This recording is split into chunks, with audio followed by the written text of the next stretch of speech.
Hello friends, आज हम आपको बताएंगे कि अगर आपका लैप्रोस्कोपिक कोलेसिस्टेक्टमी हुआ है, मतलब लैप्रोस्कोपिक गॉल ब्लैडर सर्जरी हुआ है, तो आपको घर जाने के बाद क्या क्या ध्यान रखना चाहिए। Common questions, queries after a gall bladder surgery, जब आप घर पहुंचते हैं। वीडियो शुरू करने के पहले आई वुड रिक्वेस्ट कि ये पूरा वीडियो देखें। अगर आपको अच्छा लगे तो you can share it with your friends, family और रिलेटिव्स जिनका गॉल ब्लैडर सर्जरी होना है या गॉल ब्लैडर सर्जरी हुआ है, और आप ये लाइक और शेयर भी कर सकते हैं। So coming to the topic of point, laparoscopic gall bladder surgery और laparoscopic cholecystectomy, this is a common surgery. Usually surgery के नेक्स्ट डे या विद इन 2 days आपका डिस्चार्ज हो जाता है और आप घर पहुंच जाते हैं। डिस्चार्ज के टाइम आपका रूटीन एडवाइस और मेडिकेशन लिखा दिया जाता है, बट कॉमनली घर जाने के बाद पेशेंट्स का सम सिंपल क्वेरीज और सिंपल डाउट्स हो जाते हैं, जो वो सोचते हैं कि हॉस्पिटल में फोन करें या डॉक्टर को फोन करें या दोबारा डॉक्टर के पास जाके उनका क्वेरी का रिजॉल्व करें। सो ये कॉमन प्रॉब्लम है एंड आज हम डिस्कस करेंगे this common problems one by one. Now coming to the first topic, the commonest and the very important point जो मरीज को प्रॉब्लम होता है वो है pen.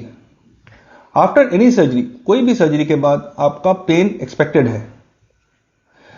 At the time of admission या एडमिशन के टाइम आपको इंजेक्शन से पेन किलर या एनाल्जेसिक दिया जाता है एंड आप कंफर्टेबल होते हो, पेन उतना नहीं है। डिस्चार्ज करने के बाद by evening when patients reach home, जब घर पहुंचते हैं तो ग्रेजुअली पेन शुरू हो जाता है एंड आपका डिस्कम्फर्ट या pain can increase. Discharge medication में आपका पेन किलर होता है और ये टैबलेट फॉर्म में होता है। यू आर एक्सपेक्टेड कि इवनिंग को आप पेन किलर शुरू करें and usually in most cases this is adequate and sufficient to relieve the pain. Painkiller का रूटीन डोज यूजुअली दिन में 2 बार होता है, सुबह शाम का। 12 आवर्स का गैप में आप पेन किलर ले सकते हैं and this is sufficient for the relief of pain. Now अगर आप पेन की थोड़ा सा डिटेल डिस्कशन करें, there are 2 varieties of pain after a gall bladder surgery.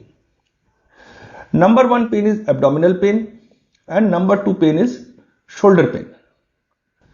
Abdominal pain या पेट में जो दर्द होता है वो जहां पे गॉल ब्लैडर सर्जरी हुआ है वहां पे पेन होता है एंड जो स्टिचेस है या हम लोग जो पोर्ट्स बोलते हैं उसमें पेन एक्सपेक्टेड है। ये रूटीन है after a gall bladder surgery या after any surgery and this can be explained. But दूसरा जो पेन है वो शोल्डर पेन है। Sometimes it is confusing to patients confuse हो जाते हैं कि शोल्डर पेन क्यों है। नाउ लैप्रोस्कोपिक सर्जरी या दूरबीन से जो सर्जरी होता है उसमें हम लोग पेट में गैस भरते हैं टू क्रिएट स्पेस काम करने के लिए। दिस गैस जो हम लोग पेट में डालते हैं, जिसके कारण हमारा पेट और छाती के बीच का जो पर्दा है जिसको डायफ्राम बोलते हैं उसमें इरिटेशन होता है। This causes pain after the surgery which is shoulder pain. Usually दोनों पेन आपका जो टैबलेट है या एनाल्जेसिक है, it is usually relieved with the analgesic. Second important thing about pain is आपका पेन रूटीनली 3 या 4 वीक्स तक पेन हो सकता है, बट यूजुअल जो पेन किलर का रिक्वायरमेंट है या एनाल्जेसिक का रिक्वायरमेंट है ये 5 से 7 दिन का है। आफ्टर 5 to 7 days आपका पेन सिग्निफिकेंटली कम हो जाता है एंड आपका पेन किलर या एनाल्जेसिक का रिक्वायरमेंट उतना नहीं है। उसके बाद आफ्टर 7 days आपका पेन किलर का अगर रिक्वायरमेंट है, वो बाई चांस अगर पेन हो गया या डिस्कम्फर्ट हो गया तो आप ले सकते हैं, अदरवाइज पेन किलर की जरूरत नहीं है।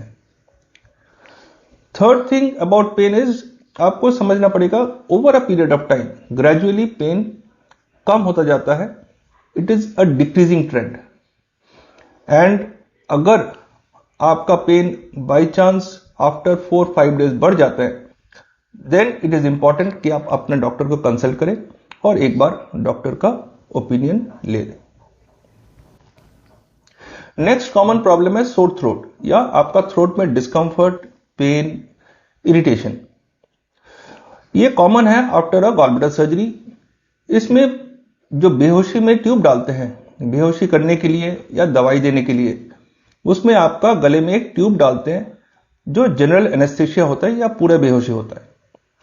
ये जो ट्यूब डालते हैं इसके कारण आपका थ्रोट में थोड़ा सा इचिंग या इरिटेशन या सूजन हो सकता है, जिसके कारण आपका ऑपरेशन के बाद for 2 to 3 days, may be for 4 days थोड़ा सा डिस्कंफर्ट या इरिटेशन हो सकते हैं या भारीपन हो सकते हैं।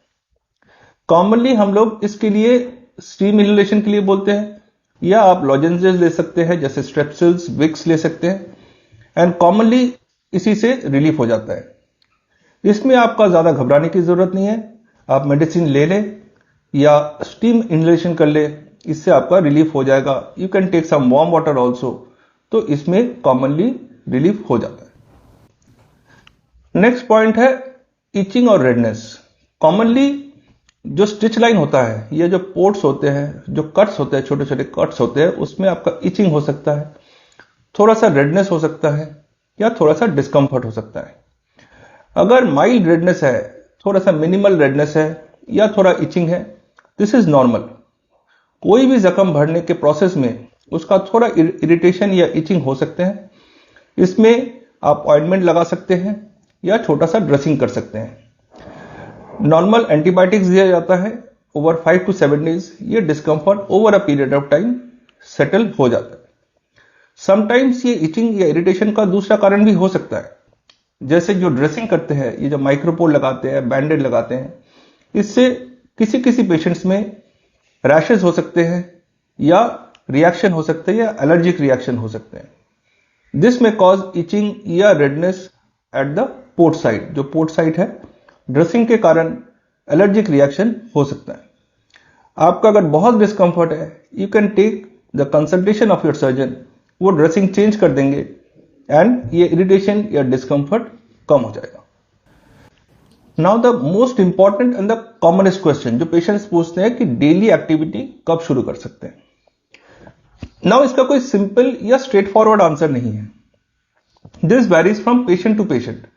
किसी पेशेंट में शायद डेली एक्टिविटी, जो यंग पेशेंट्स है, इलेक्टिव सर्जरी हुआ है या प्लान सर्जरी हुआ है, उनका 2 या 3 दिन में रूटीन डेली एक्टिविटी स्टार्ट कर सकते हैं। जो एल्डरली पेशेंट है या जो स्लाइटली ओवरवेट है, ओबीस पेशेंट है, या जिनका गॉलब्लैडर खराब था, पस पड़ा हुआ था या एम्पाइमा था, उनका डिलेड हो सकता है, मे बी 7 डेज हो सकता है या 10 डेज हो सकता है। सो डेली एक्टिविटी स्टार्ट करने का कोई हार्ड एंड फास्ट रूल नहीं है। पीपल शुड अंडरस्टैंड कि आप खुद समझ जाएंगे कि आपका body when it starts a routine activity या रूटीन एक्टिविटी कब स्टार्ट कर सकते हैं। मोटे मोटे में यह है कि आपका अगर पेन हो, कोई भी एक्टिविटी में पेन ना हो या पेन कम हो जाए, you can start your routine daily activity gradually, and on an average जो डेली एक्टिविटी स्टार्ट करने में बिटवीन 7 to 10 डेज लग सकता है। Now coming to another topic जो कॉमनली पेशेंट्स पूछते हैं, वो है ड्राइविंग। ड्राइविंग मतलब 4 व्हीलर या 2 व्हीलर ड्राइविंग के लिए इट इज एडवाइजेबल कि आप एटलीस्ट 5 to 7 डेज वेट करें।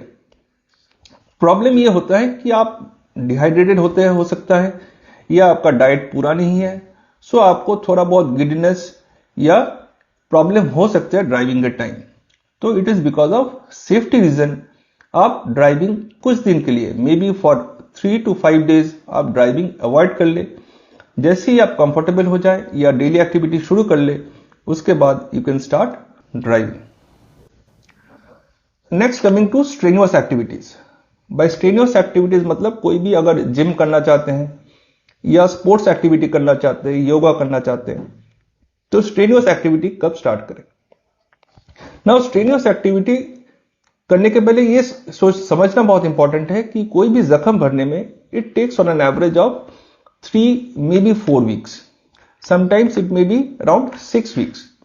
तो इट इज एडवाइजेबल कि एटलीस्ट जब हीलिंग फेज में है या जख्म भरने के फेज में है, तब स्ट्रेनुअस एक्टिविटीज स्टार्ट करना सही नहीं है। तो कॉमन एडवाइस ये है कि at least wait for 3 weeks before starting strenuous activities. And it is important कि अगर कोई आप जिमिंग शुरू करते हैं या योगा शुरू करते हैं या स्पोर्ट्स एक्टिविटी शुरू करते हैं, तो स्टार्ट इट ग्रेजुअली।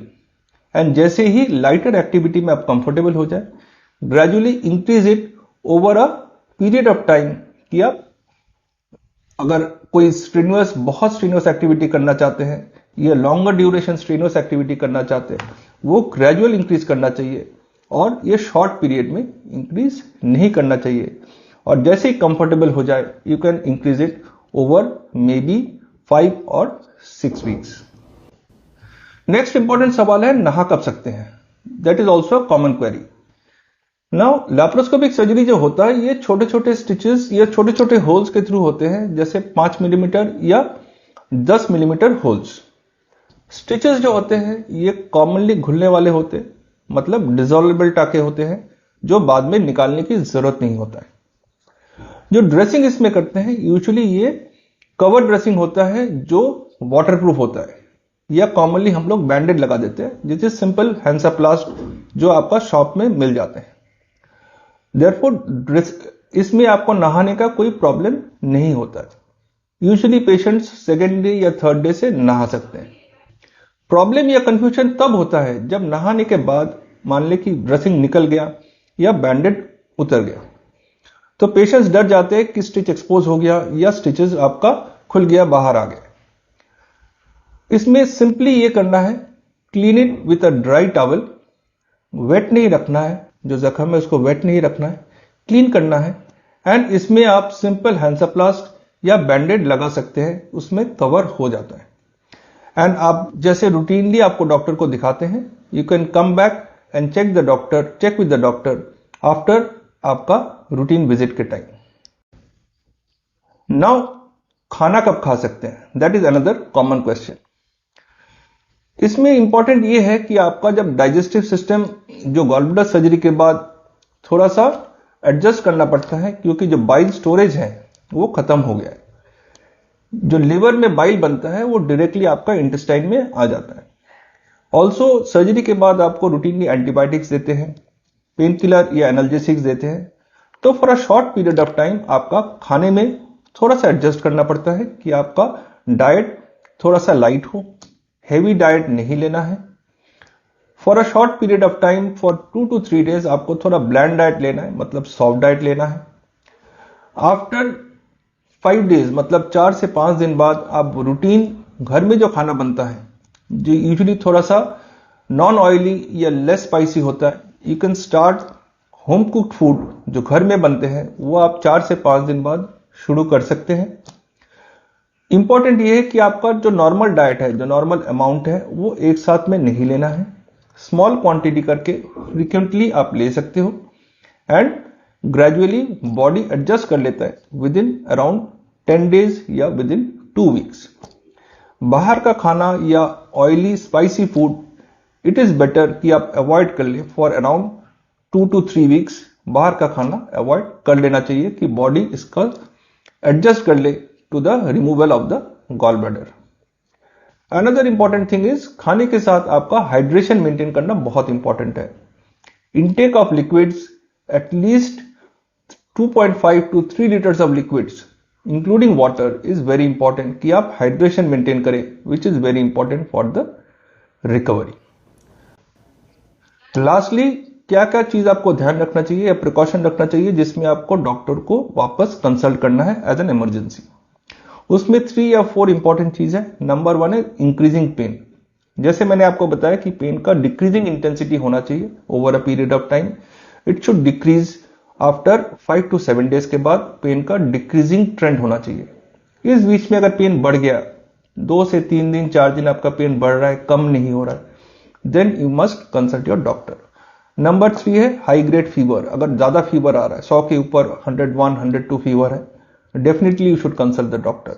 नंबर 3 है रेकरेंट वॉमिटिंग। बार बार उल्टी हो रहा है, येलो कलर्ड वॉमिटिंग या ग्रीनिश कलर्ड वॉमिटिंग बार बार हो रहा है, डेफिनेटली आपको डॉक्टर को कंसल्ट करना चाहिए। एंड लास्टली, अगर येलो यूरिन आ रहा है, डार्क येलो यूरिन आ रहा है या ग्रे स्टूल आ रहा है, definitely you should consult the doctor. तो ये 3-4 चीज है जो आपको ध्यान रखना है, और अगर कुछ प्रॉब्लम हुआ तो definitely you should consult the doctor. Thank you. I hope the video आपको पूरा इंफॉर्मेशन मिला है। अगर कुछ और सवाल है you can send on the comments below. Thank you.